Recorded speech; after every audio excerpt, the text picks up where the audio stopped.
நண்பர்களுக்கு வணக்கம். நான் தங்கராஜா பேசுகிறேன் இரண்டாம் கட்டிலேருந்து. பாருங்கள் நண்பர்களே, நம்ம வீட்டில் 2 பாரிஜாத பூக்கள் பூத்திருக்கு. நீங்கள் இதை பார்த்தீங்கன்னா கண்டிப்பாக வெள்ளை ரோஜான்னு தான் நினைப்பீங்க. பாருங்கள் எவ்வளோ பெரிய பூ பாருங்கள். ஒரு பூ இவ்வளோ பெரிய சைஸ் பாருங்கள், எவ்வளோ பெருசு பாருங்கள். சூப்பராக வந்திருக்காங்க பாருங்கள். இதெல்லாம் நீங்கள் பார்த்தாலே நமக்கு வந்து ஒரு ரிலாக்ஸேஷனுங்க, செம்மையாக இருக்குது. அடுத்த பூக்களும் ரெடியாக இருக்காங்க, சூப்பராக வரக்கு காத்துட்ருக்காங்க. இதை பாருங்கள், இங்கே ஒரு மொட்டு இருக்குது.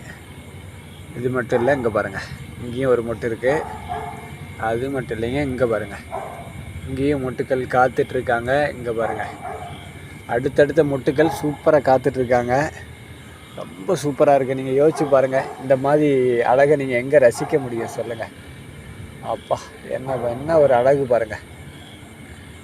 சூப்பராக வந்திருக்காங்க பாருங்கள். இதை பார்க்க ஒரு அழகாக இருக்குங்க. நான் காலையிலே லைட்டாக விரிகிற மாதிரி இருந்தது. நான் நாளைக்கு தான் விரியும்னு நினச்சேன். இன்றைக்கி பாருங்கள், வந்து பார்த்தா நான் அதுக்கு தண்ணி கொடுக்கலான்னு தான் வந்தேங்க. லைட்டாக அடி வர மாதிரி கொஞ்சம் கசப்பான தண்ணி, ஏன்னா பூச்சிகள் வராமல் இருக்கேக்கு. பார்த்தா செம்மையாக வந்திருக்காங்க. ரொம்ப சூப்பராக இருக்குங்க நண்பர்களே. இந்த மாதிரி பாருங்கள், எவ்வளோ சின்ன பாட் பாருங்கள். இது வந்து ஒரு 7 லிட்டர் இல்லை 5 லிட்டராக தான் இருக்கும். இது ஒரு ஆயில் பக்கெட்டு. இந்த பக்கெட்டில் நான் வச்சு அதுக்கு பாருங்கள், ஒன்றுமே இல்லை. இங்கே பாருங்கள், இதை நான் பராமரிக்கவே இல்லை. அப்போ அது எவ்வளோ இந்த அளவுக்கு இருக்கும்போதே சூப்பராக வந்திருக்குன்னா அப்போ எந்த அளவுக்கு இருக்கும் பாருங்கள். கண்டிப்பாக முயற்சி பண்ணுங்கள். இந்த மாதிரியான அழகுகளை வந்து நம்ம ரசிக்க நமக்கே ஒரு மனசு லேசாகிடுங்க.